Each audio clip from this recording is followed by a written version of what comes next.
the 77 megatrends of the fourth industrial revolution. And they are set up like a periodic table. So you have the red ones are the technology. You have the regulatory trends, you have the workforce trends, the environment trends, the globalization trends, the demographics trends, and the consumer trends.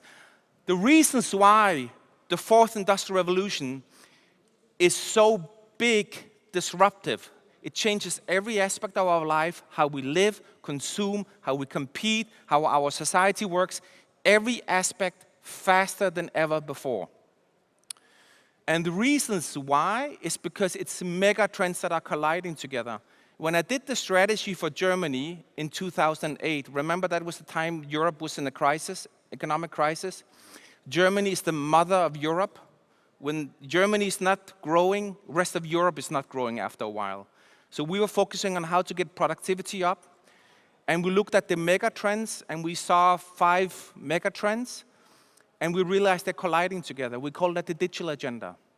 We realized that the virtual, the physical, and the augmented reality is colliding together.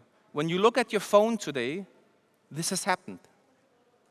So after a couple of beers, a half year later, we realized it's even worse.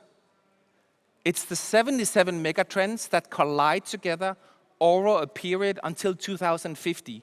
So the fourth industrial revolution is not a revolution, it's an evolution in 8 stages. And each of these stages bring a fundamental paradigm shift in every way we live. So the key essence of the fourth industrial revolution is people. People have an ability to adapt. So even though you will feel everything around you is changing, this is how it's disrupting around. So the environment revolution was a silent one, but it will affect all of you. It's all on your agenda. That's why Europe is struggling today, because they decided to pay for the bill, right?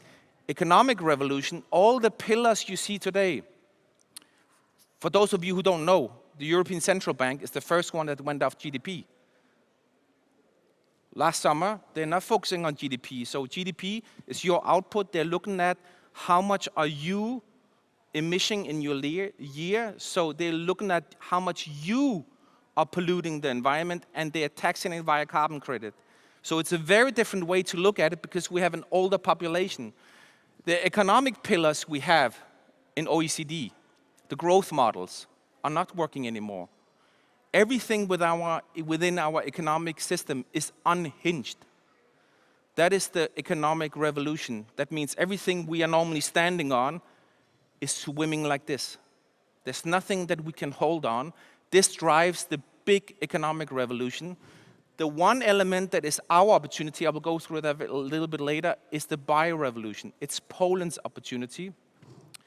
Then we have the consumer revolution, the fusion revolution, and we have the quantum reality revolution. So they're coming in stages. So if anybody comes to you and says, Industry 5.0, they're BSing. They don't know what they talk about because it's emerging in different phases. So let me go back to the convergence trends. When you look at this, AI is one element. Can I ask these 2 people I asked to come up? I want to demonstrate something for you, because if you get this, you understand why mega trends are so important. And on purpose, I chose a male and a female version. When you look at AI, AI is one of the trends up there. This one right there, right? The third one in a row. Come here. So he's a male by archetype, and she's a female by archetype. So a megatrend like artificial intelligence has a male and a female version. What does that mean? The male version is a force. So I'm forcing every change on him, new models, new AI regulations, right? And the more I force, the more he gets out of balance where he stands. His mode of operation, he needs to transform to the forces that happens. If not, his operating model gets out of balance. That is what we call in megatrends transformation. Most of you in AI today with what you see from the US will have to transform to adapt to something. The female version is a driver. For me to capture her, I need to be proactively out in order to capture her. That means if I want to innovate, I need to invest and align. I need to, if everybody swims in his direction, the opportunity for innovation resides in here, in the bio-revolution, developing something new, investing, aligning. The innovation is the most difficult part because everything we see in megatrends is transformation, something we have to do. So when you look at these two attributes, a trend has two things you have to focus on. One thing is to adapt to your business, and one thing is to focus on what to invest in. Thank you very much. Give them a hand. So now, since you know this, let's look at the obvious thing, AI. How many of you are excited about AI? Just show your hand. Good. I will go through the hype cycle, right? So this is what is proven in the capabilities. This is theoretically. This is the impact it gives functionality, and this is the prototyping, right? AI you can look at a simple way, right? You have symbolic AI, which is old-fashioned system, robotic process optimization, right? Where you optimize the processes, you can save money, 20 to 30%. That's straightforward out of the box. That's proven for the last 5 years. It already works. Then you have narrow AI. Narrow AI is machine learning. Has been there for many, many years, right? So narrow AI is autonomous systems, it's vector databases, it's within an area confined that works really, really well. Everything in generative AI is limited, right? Or we call it, so this is called narrow AI and this is called big AI. In reality, the next portion is still in the hype cycle in early. That's deep machine learning. That's in the hype cycle early.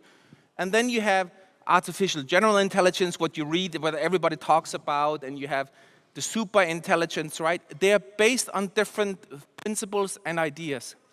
But what I want to bring to you is there are 8 disciplines in artificial intelligence. And we're all talking about one discipline, language model and transformers. The big revolution happened in 2017 with the transformers on the neural network on how we decide to do that, right? So let me demonstrate how you can apply it today.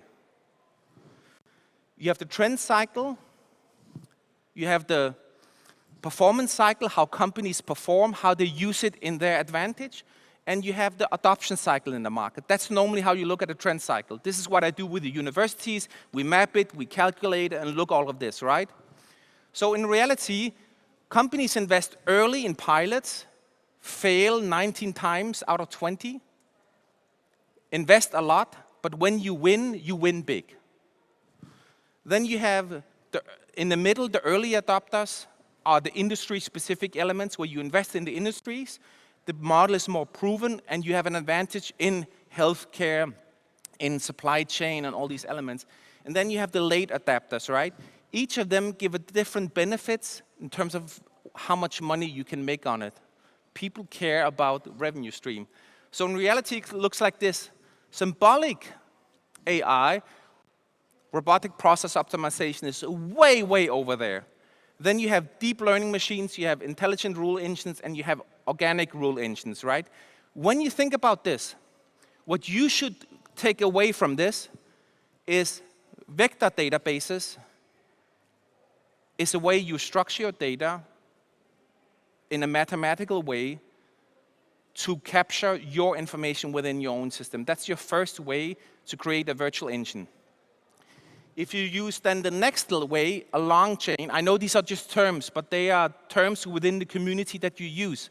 If you want to use your vector database towards a big language model, this is the link where you capture the data in a fragmented way to have a limited memory to use your data to reuse it again. You would use that in warehouse management. You would use that in your value chain.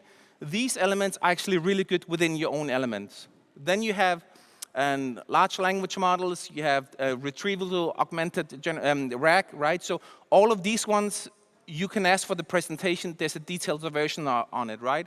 What I want to demonstrate to you goes a little bit this way. What is the practical version you need to use today? The practical version is robotic process optimization, financing, HR, any of these basic skills is not very expensive. You can get it for around 30 to 300K. When you looked 5 years ago, it was over there. It cost 3 to 5 million. That means it's far cheaper, it's easier to implement, and you get a higher return on investment because you lower the cost of this automatically, right? Then you can focus on, you have to focus on the AI regulations. The European AI Act is there to protect the consumers, to protect the information that is around it. It's because I've been sitting on the advisory board for the AI Act. The reasons for that, the future goal of Europe is the information. Pharmaceutical information, your company information. And this needs to be protected. So you see a little bit lower down, you see shadow AI. Shadow AI is everybody of you who has a company needs to have your team together and realize how do we want to handle AI. That means if anybody uses ChatGPT in the company, you say no go. You only have to use it in a certain way because you're exporting information, right? AI, big language model, is the biggest stealing of intellectual capital. So you have to protect your own base. And you have to set up certain rules because people sometimes are lazy. It's easy to do, but it's very dangerous, right? So you have to define your core skills and how to handle shadow AI. Shadow AI is how you handle your own information and how you handle your own AI development port. It's not a small thing. Then you have small AI modules. You have modular modules. So small AI modules is, for example, vector models, right? Cheaper. You have to think about an AI model costs around 10 times more in database than a normal database cost. Energy consumption is high. Resource consumption is high. Data, the machines are monsters in data consumption. Before it works, it needs to learn. That means you need to have a lot of data. If you need to succeed in small AI modules, you have to have a clear view on how you want to use your data. Look at AI like business intelligence on steroids. Let me also tell you here, there's no intelligence in AI. AI is the automation of intelligence. It's either greater or equal to human capabilities, but there's no intelligence. It does not understand what blue is. It does not understand what it comes out with. It's based on probabilities and statistics. I know in the US you hear the propaganda, you want to feel like it's thinking himself and it's doing something itself. No, it's probabilities, it's statistics. It has no clue at all what it comes out with. It's like you loving a dog and you think the dog loves you back. It's not loving you back. It likes you because you feed it. So this is the important thing to it. You can take pictures of it. The whole view looks a little bit more like this. Then you see when you need to adopt it, right? This is for you. It was announced last week. Take a picture of it. It comes out. This is the big view for you. In the bio-revolution, the bio-revolution is Poland's big play on AI. It's Europe's big play on AI. Because when you look at organisms, everything that nature created is already based on algorithms. Everything is based on algorithms. So our body is by design already a computer. We need to decode the computer, how our cell works, how we interact with that, right? We need to take away the language model, use the transformers, and use the periodic table to use that in a different way and have a language model on top of it. We need to rethink the same elements on how to do it differently. This is our biggest potential, not small. It will create the future on cure. It will create the future on food. It will create the future on materials. This is the future on how we feel and sense. My wife went 10 years through menopause. I realized this is the least studied field in medicine. Why? Because it's the latest that happens for women, and it's so individually, and it's so little researched. So, why is that relevant? Because when they're through the menopause, they don't know why they feel like they feel. It's a hormonal chaos that goes on, and we have the ability to enable and help that, right? We have the ability to change how we feel, how we sense, when we connect that element. This is the big holy grail that we're able to crack in Europe. So, from my perspective, I am willing to actually see here in Poland I'm setting up a big fund in Dubai, South Korea, Ireland, and I want to see if we can do that for Poland too. I want to see if I can leverage 100 million here for Poland for biorevolution. I ask Joanne if you can stand up. I ask her to take the lead. The ones of you who wants to participate in that, we can meet afterwards at the media center at 11 o'clock. We can define, we can write a memorandum of understanding. We can look at what we can do. This is the biggest potential for Poland, without a doubt. This is not something that you will just do. You have to define it, you have to test it, you have to trial and error. If you want to play with this, go to Joanne, she's right down there.